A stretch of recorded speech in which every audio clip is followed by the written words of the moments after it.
to another episode of Wineback Wednesday, and it is a glorious day down here in McLaren Vale. We are on the tail end of winter, approaching spring, and it was cold this morning, but it's absolutely cracker. No real breeze as such, and that sun is just quite glorious on the back here.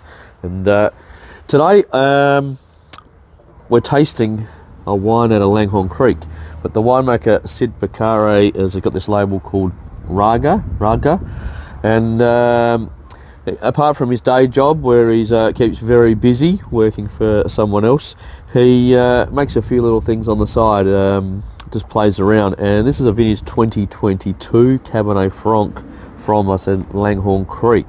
The vineyard is organic and sustainably grown, and he plays around with various little techniques. I think his philosophy is to let the vineyard do the talking. Obviously someone spent a lot of time and effort growing the fruit, and so he just wants to, I suppose, carry it through and massage it through to bottle and let the vineyard do the talking.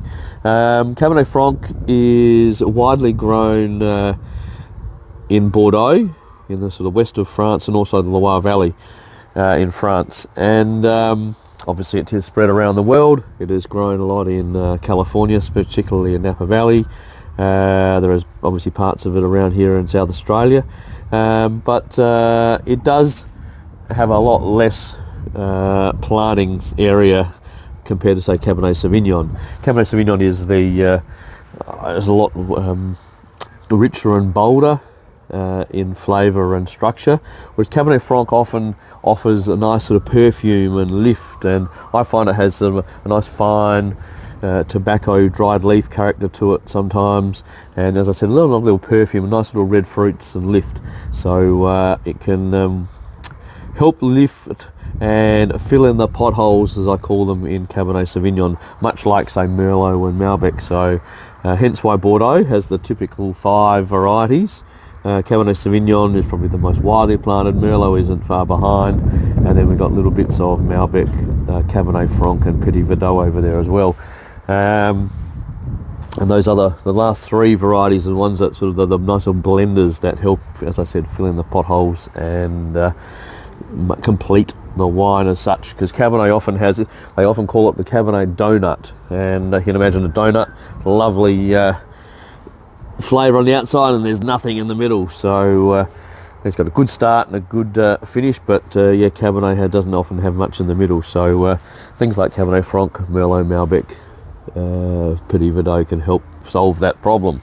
Without further ado, it's hand-picked, it's 60% whole bunch, and there's a little bit of carbonic maceration, so that's when you have that internal fermentation in the berries, so you get a sort of bit more of a confectionery lift, sort of perfume, and a sweet fruit lift.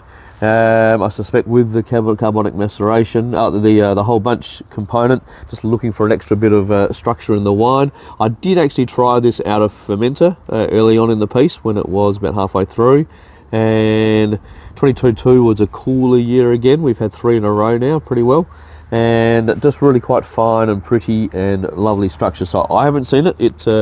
Once it was basket pressed and went to French oak. I used French oak puncheon, I think 500 litres. I haven't tasted it since. So I think it was in barrel for about 6 to 7 months, and then unfined, unfiltered, and put in a bottle. So great little, very, I suppose, simple label, but very effective. Just lovely logo there, and it's Raga. So let's give it a go.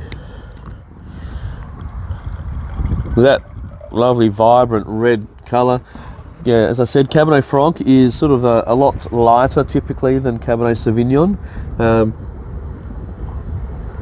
there's some lovely raspberries and red fruit, and there is that dried leaf note that I often think about when I think of Cabernet Franc. Really lifted and pretty.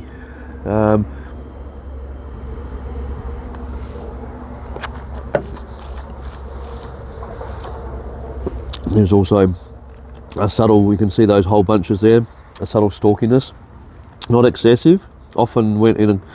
I think the beauty about last year when it was cooler, even though we had it was quite through the growing season, there was quite a dry spell we had for about 6 weeks. It wasn't overly hot, but the sun was out, very much like this. Sun was out, it was dry, and I think it had a lot of hang time. So the stalks had a chance to sort of what we call lignify to a certain extent. They don't lignify in Australia as much as sometimes they do in some places in Europe. That's when the stalks, or the rachis, it goes from a green character to a brown character, so it lignifies, it turns sort of woody. And often when it's green, if it's too cold or the stalks are just not ripe enough, you often get a sappy green extracted really aggressive note that comes through into the wine, which is not overly attractive at all. But when you have enough hang time, often you do get a bit of lignification, or the stalks, they may look a green a bit, but they're nice and sweet and talky, and the characters that those stalks impart on the wine are beneficial. They are pretty, they are lifted, they give a perfume, they give a nice fine sort of pleasant astringency as such on the palate, and add sort of to the tannin profile, and just complete the wine and are a positive influence.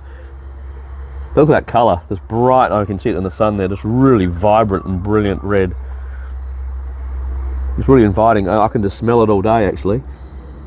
So I think much like when I first started Smidge, the first couple of vintages were just playing around with some alternative varieties, something a little bit left field, and just playing around, just sort of keeping that grey matter going. I think Sid is doing a similar thing here. He loves his day job, but I think he just has a bit of a play. Although I'm not sure, I think it was only about a ton of it, if that. So nothing huge volume, no huge volume as such, and that's an absolute cracker. So the 2022 Raga Langhorne Creek Cabernet Franc. Thanks for listening.